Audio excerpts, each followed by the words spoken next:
আসসালামু আলাইকুম ওয়া রাহমাতুল্লাহি ওয়া বারাকাতু।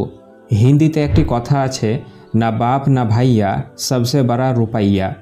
এই কথাটা আমি কেন বললাম, তার কারণ হচ্ছে ইউটিউব, ফেসবুক, আপনি যেখানেই যাবেন এরকম কিছু বক্তার মুখ থেকে এরকমই বক্তব্য শুনতে পাবেন। একটা মেয়েকে দেখে তুমি যদি মানসিক শান্তি খুঁজে পাও, দ্যাটস এনাফ ফর ইউ, আর কিছু লাগবে না।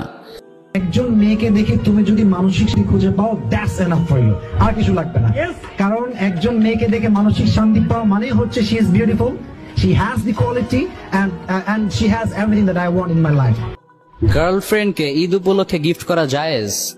এক্স্যাক্টলি দ্য সেম ওয়ে একটা মেয়েও চাইলে ঈদ উপলক্ষে তার বয়ফ্রেন্ডকে গিফট করতে পারে।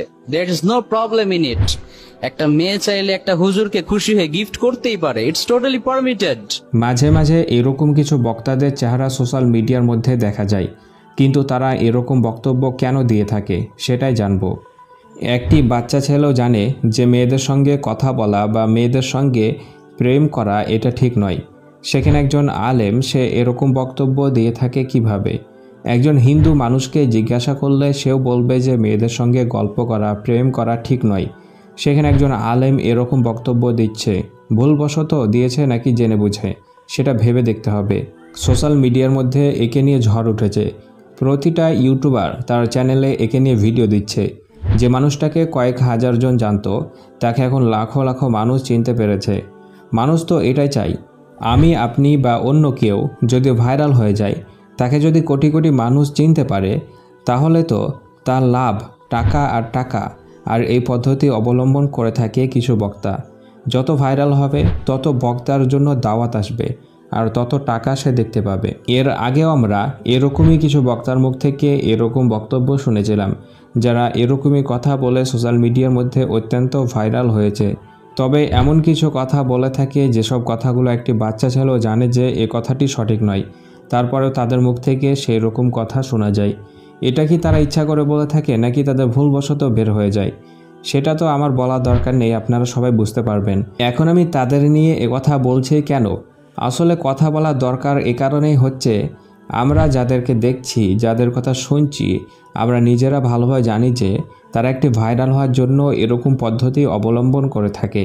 আর সত্যি বলতে তারা বেশি দিন টিকেও না, রাতারাতি ভাইরাল হয়ে আবার কোথায় যেন হারিয়ে যায়, তাদেরকে আর দেখাই যায় না।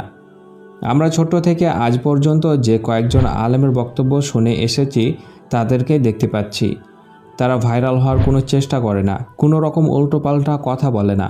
এই কারণে আজ পর্যন্ত তারা মানুষের মনে জায়গা করে নিয়েছে। কিন্তু কিছু বক্তা আছে যারা ভাবে যে আমরা ভাইরাল হয়ে যাব, তারপরে মানুষের মনে থেকে যাব ইত্যাদি। তারা কিন্তু সেটা হতে পারে না। তারা একটা সময় গিয়ে কোথায় যেন হারিয়ে যায়, আর তারা চলে যায় একটা ডিপ্রেশনের মধ্যে। আপনি জীবনে কি করছেন বা কি করবেন সেটা আপনার আগামীতে আপনার চেহারা হয়ে দাঁড়াবে। আপনি চলে যাবেন কিন্তু আপনার কর্মটাই থেকে যাবে। সোশ্যাল মিডিয়া এমন একটি জিনিস যেখানে আপনার প্রত্যেকটা কথা, আপনার প্রত্যেকটা কাজ থেকে যাচ্ছে। হয়তো আপনি আগামীকাল থাকবেন না, কিন্তু আপনার রেখে যাওয়া কাজগুলো থেকে যাবে। যে কাজের মাধ্যমে যদি কোনো মানুষ ধোঁকায় পড়ে যায় বা যদি কোনো ভুল পথে চলে যায়, তাহলে কিন্তু এ পাপের ভাগীদার আপনাকে হতে হবে। সোশ্যাল মিডিয়াতে থাকা কোনো ভাইকে আমি বলবো যে আপনারা এমন কিছু কাজ করবেন না যে কাজের কারণে আপনি পাপের ভাগীদার হন। এরকম বক্তাদেরকে বলবো যে আপনারা এমন কোনো কথা বলবেন না যে কথার কারণে আপনাকে জাহান্নামে যেতে হয়। সেই কথা বলবেন যেগুলো ভালোভাবে জানেন, ভালো কথা বলবেন। এমনকি এ কথা বলবেন না যার কারণে আমাদেরকে আপনার কারণে ছোট হতে হয়। যেন এই কথা না শুনতে হয় যে সমস্ত আলেমই খারাপ। কেন ভাইরাল হওয়ার জন্য এরকম কথা বলতে হবে? কত আলেম আছে যারা সৎ উপায়ের মাধ্যমে নিজের জায়গা হাসিল করেছে, যারা মানুষের অন্তরে জায়গা করে নিয়েছে, তারা থেকে যাবে আজীবন, কিন্তু আপনি কিছুদিন পরে হারিয়ে যাবেন। এখন আমরা এসব আলেমদেরকে কি বলবো? তাদের কথা কি শুনবো নাকি শুনবো না? এ সম্পর্কে আপনাদেরকে আমি কোরআনে কয়েকটি আয়াত দেখাবো, যেখান থেকে আপনারা নিজে সিদ্ধান্ত নিতে পারবেন যে আপনি কার কথা শুনবেন আর কার কথা শুনবেন না। তার আগে আপনাদেরকে আমি জানাবো যে প্রেম করার ব্যাপারে কোরআন ও হাদিস কি বলে। এই আয়াতে আপনারা দেখতে পাচ্ছেন, এখানে বলা হয়েছে যে সৎ চরিত্র নারীদের সাথে তোমাদের বিবাহ বৈধ। আর সৎ চরিত্র নারী কারা? যারা কোনো পুরুষের সঙ্গে কোনো রকম সম্পর্ক রাখেনি। আর এটাও বলা হয়েছে যে তোমরা তাদেরকে মোহর দিয়ে বিবাহ করতে পারবে। আর কোনো মহিলার সঙ্গে প্রকাশ্যে জেনা বা গোপনে বিবাহ করাও যাবে না। তো গোপনে বিবাহ করা যদি না যায় তাহলে গোপনে প্রেম করা কিভাবে যেতে পারে? শুধু তাই নয়, আরও আয়াত এবং হাদিস দেখুন। আল্লাহ তাআলা বলেছেন, ওয়ালা তাকরাবুজ জিনা ইন্নাহু কানা ফাহিশা ওয়া সাআ সাবিলা। আর জেনার কাছেও যেও না, নিশ্চয় এটা অশ্লীল কাজ এবং মন্দ পথ। ব্যভিচার বা জেনার পথে যাওয়ার আগে আপনাকে প্রেম করতে হবে। কোনো মেয়েকে প্রেম ছাড়া আপনি কিভাবে জেনা করতে পারবেন? আর আল্লাহ তাআলা বলেছেন জেনার কাছে যেও না, তার মানে জেনার পথে নিয়ে যাবে এরকম কোনো কিছুর কাছে যাওয়া যাবে না। আর জেনার পথে নিয়ে যাই সেটার মধ্যে একটা হচ্ছে প্রেম। এই সম্পর্কে রাসূল সাল্লাল্লাহু আলাইহি ওয়াসাল্লাম বলেছেন, শুনে রাখো, কোনো পুরুষ যেন কোনো মহিলার সঙ্গে গোপনে একত্রিত না হয়, অন্যথায় শয়তান অবশ্যই তৃতীয় জন হিসাবে হাজির থাকে। অন্য হাদিসে রাসূল সাল্লাল্লাহু আলাইহি ওয়াসাল্লাম বলেছেন, দুই চোখের ব্যভিচার হলো হারাম দৃষ্টি দেওয়া, দুই কানের ব্যভিচার হলো পর নারীর কণ্ঠস্বর শোনা, জবানের ব্যভিচার হলো অশোভন উক্তি, হাতের ব্যভিচার হলো পর নারী স্পর্শ করা, পায়ের ব্যভিচার হলো গুনাহের কাজের দিকে পা বাড়ানো, অন্তরের ব্যভিচার হলো কামনা বাসনা আর গুপ্তাঙ্গ যা সত্য অথবা মিথ্যার পরিণত করে থাকে। তাছাড়াও প্রেম অনেক সময় বান্দাকে শিরকের নিকটবর্তী করে দেয়, কারণ অনেক সময় তারা একে অপরকে এতটাই ভালোবাসা শুরু করে দেয় যেমন ভালোবাসা আল্লাহ তাআলাকে করা দরকার। প্রেমিকার জন্য জীবন পর্যন্ত দিয়ে দেয়, চোখের পানিতে বন্যা বইয়ে দেয়, অথচ আল্লাহ তাআলার জন্য এগুলো করে থাকে না। এই সম্পর্কে আল্লাহ তাআলা বলে দিয়েছেন, ওয়ামিনান নাসি মাইয়াত্তাখিযু মিন দুনিল্লাহি আনদাদা ইউহিব্বুনাহুম কাহুব্বিল্লাহ ওয়াল্লাযীনা আমানু আশাদ্দু হুব্বাল লিল্লাহ।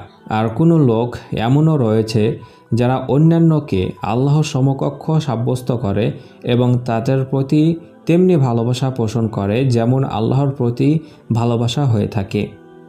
তো আপনাদেরকে সাজিয়ে এমন সুন্দরভাবে অনেকে অনেক কথা বলবে যেগুলো দেখে মনে হবে যে হ্যাঁ ঠিকই বলেছে বা আপনার ভালো লাগতে পারে, কিন্তু আপনি নিজেও জানতে পারছেন বা আপনার ব্রেন থেকে সিগন্যাল আসছে যে এই কথাটি সঠিক না।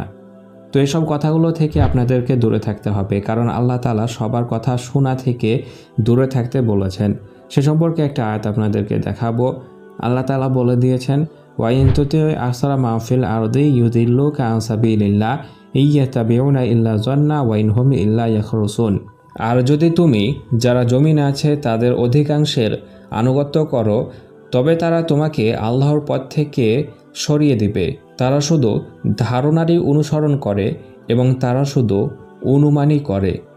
তো আপনি যদি অধিকাংশ মানুষের কথা শুনেন তাহলে আপনাকে সত্য পথ থেকে তারা হটিয়ে দিবে। তারা শুধুমাত্র ধারণা অনুযায়ী কথা বলে থাকে, অনুমান করে থাকে, তারা মনে করে যে এটাই সঠিক।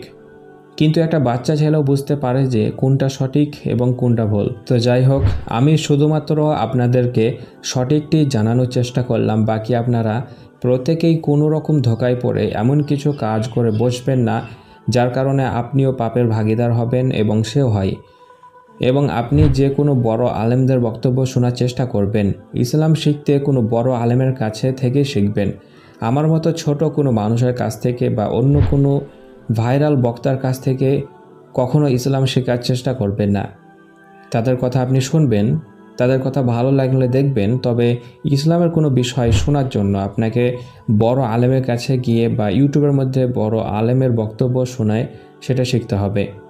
আমিও এটাই করে থাকি। সকালে দোয়া করবেন। আজকের মতো এই পর্যন্তই।